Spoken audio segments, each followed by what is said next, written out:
6월 14일 월요일 원포인트 큐티에 참여하신 모든 분들을 환영하고 축복합니다. 오늘 우리에게 주시는 하나님의 말씀은 데살로니가전서 5장 1절에서 11절까지의 말씀입니다. 다 같이 합독하시겠습니다. 형제들아, 때와 시기에 관하여는 너희에게 쓸 것이 없음은 주의 날이 밤에 도둑같이 이룰 줄을 너희 자신이 자세히 알기 때문이라. 그들이 평안하다 안전하다 할 그때에 임신한 여자에게 해산의 고통이 이름과 같이 멸망이 갑자기 그들에게 이르리니 결코 피하지 못하리라. 형제들아, 너희는 어둠에 있지 아니하매 그날이 도둑같이 너희에게 임하지 못하리니 너희는 다 빛의 아들이요 낮의 아들이라.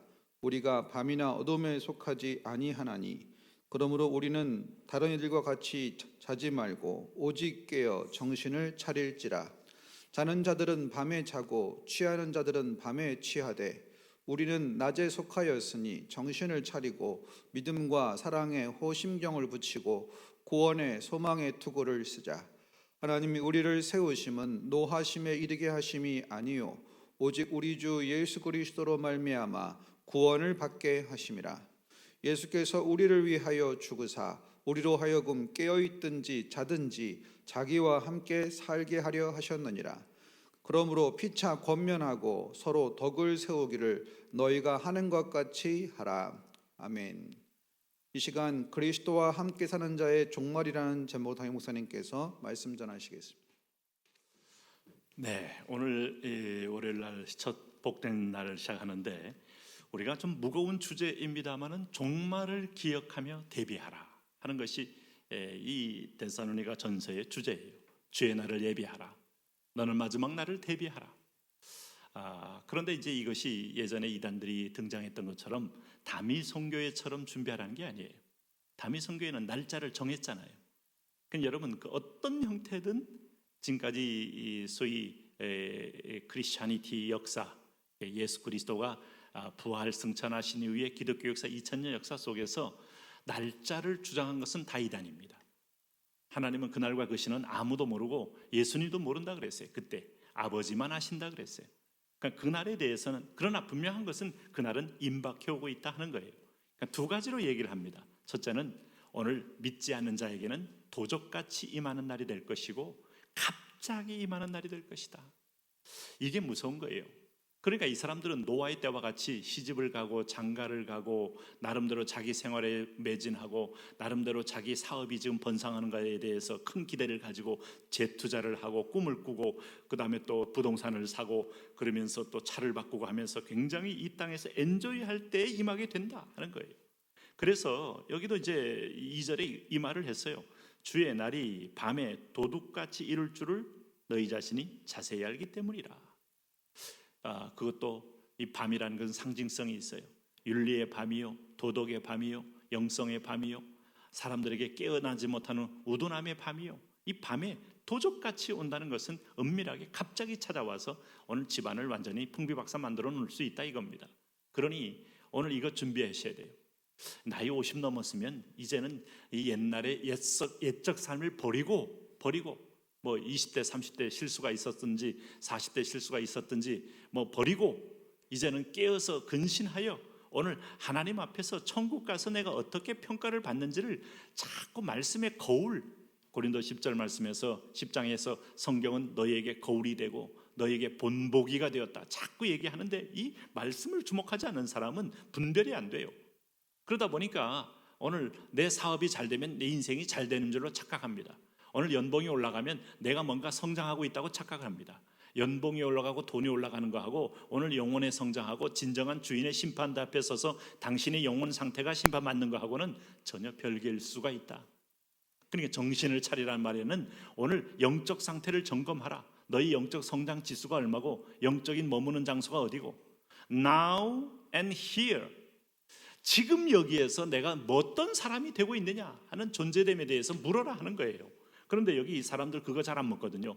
이제 내가 좀 더 즐기다가 신앙의 양심이 있는 사람은 내가 어느 때 내가 교회에 돌아가리라, 헌금도 좀 많이 하리라, 밀렸던 거 다 하리라. 자, 오늘 할 일 내일로 미루는 습관은 죄 회개하는 데도 통하고 미래를 준비하는 데도 통하고 그러다가 갑자기 멸망을 당하는 겁니다. 이게 불행이에요. 그래서 오늘 3절에 보니까 그들이 평안하다 안전하다 할 그때에 임신한 여자에게 해산의 고통이 이름과 같이 멸망이 갑자기 그들에게 이르리니 결코 피하지 못하리라. 재미있는 표현 썼어요. 임신한 여인의 해산의 고통이라 그랬어요. 그러면 안다는 거예요. 여러분, 우리가 종말을 모릅니다. 그날과 그 시라는 걸 모르는 뿐이지 종말의 어떤 거대한 흐름과 분위기와 때를 안다는 거예요. 임신한 여인들이 여러분 눈에 보이도록 점점 10개월 동안 아이를 태중에서 뱃속에서 키우지 않습니까? 그럼 여러분 5개월 된 사람과 8개월 된 사람은 배가 다릅니다. 9개월 된 사람의 배는 또 틀립니다. 10개월 된 사람의 배는 완전히 틀립니다. 풍선처럼 점점 커지는 거예요.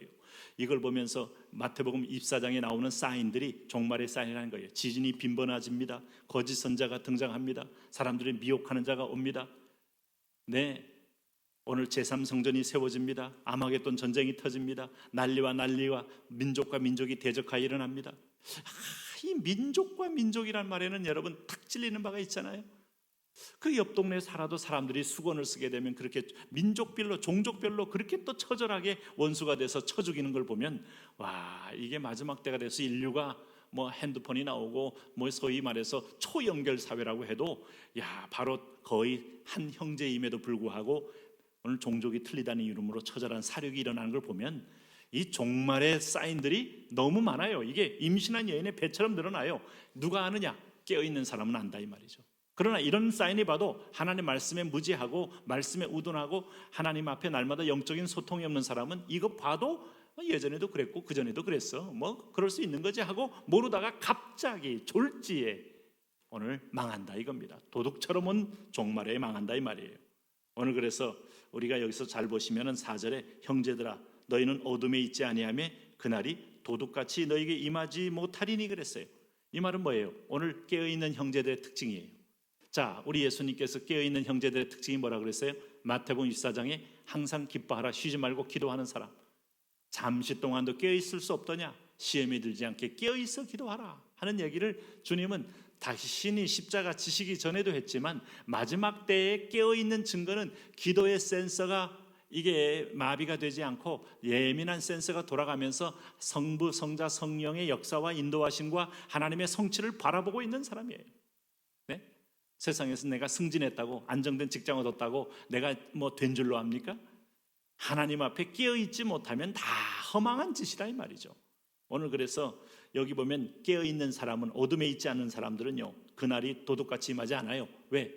좀 대기하고 바라보고 있는데 왜 도둑이 돼요? 기대한 신부가 신랑을 이제 결혼 날짜만 아주 확실히 못해서 신랑이 오는 날 이제 내가 신부가 팔려가는 거니까 기다리고 거기서 등불을 주고 준비해야죠. 네? 그런데 그걸 그 순간을 못 참고 그냥 기름도 준비 않고 잠만 자다 보면 신랑이 훅 지나가 버리면 이 사람 여러분 결혼식에 참여할 길이 없어요. 문이 닫히면 아무리 두들겨도 문이 열린다니 말이죠. 그래서 주님 오늘 오십니까? 그럼 오늘 집을 나서기 전 당신은 지금 천국 갈 준비를 하고 있느냐? 준비를 하시는 거죠.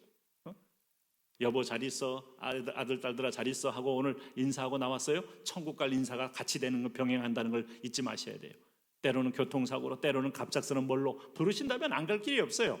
근데 그걸 준비한 사람에게는 그날은 결혼식장 날이니까 뭐 슬플 일 없어요.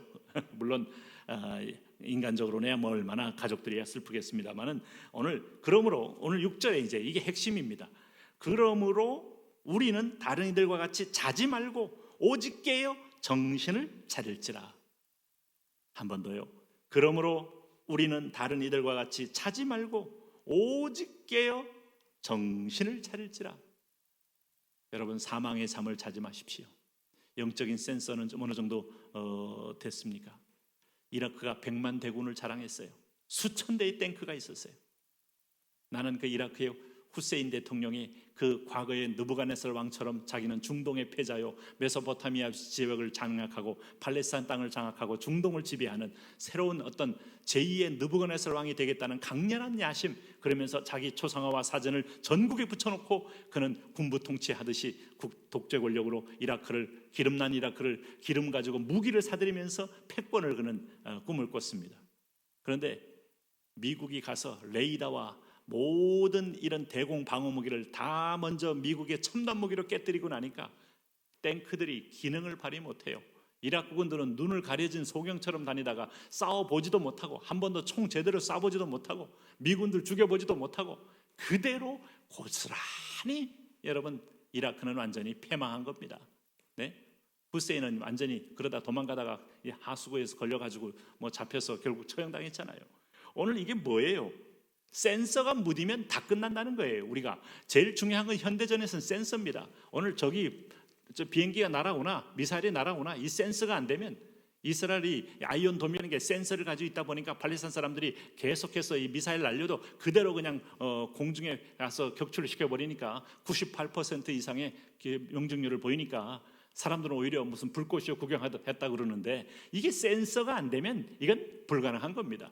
센서가 살아있으면 엄청 위험한 상황에도 살 수 있는 거예요. 기도가 살아있어야 돼요.